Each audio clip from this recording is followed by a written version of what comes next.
of Liberal Party leader Stéphane Dion. He has written a letter to the governor of that state asking him to commute the death sentence of a Canadian, Ronald Smith.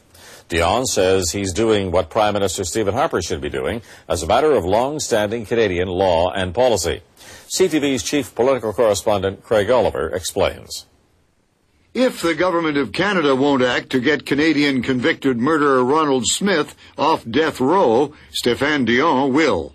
In a letter to Montana Governor Brian Schweitzer, Dion wrote, "I believe the state of Montana has every right to convict and punish Mr. Smith for his crimes.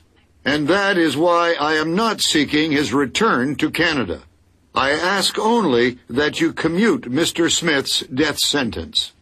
In the Commons, Dion chastised the Conservative government for not making the same appeal. Despite the law of the land, despite the Charter of Rights, despite the Supreme Court of Canada, they are silent, and their silence speaks volumes. However, the Justice Minister rejected Dion's call.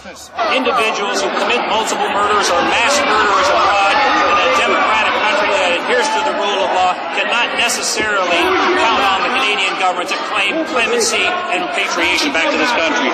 Despite the government's denials, Dion insists the Conservatives have a hidden agenda. If you think it's morally wrong, you oppose it in every circumstance. So it's clearly the first step toward death penalty to come back in Canada.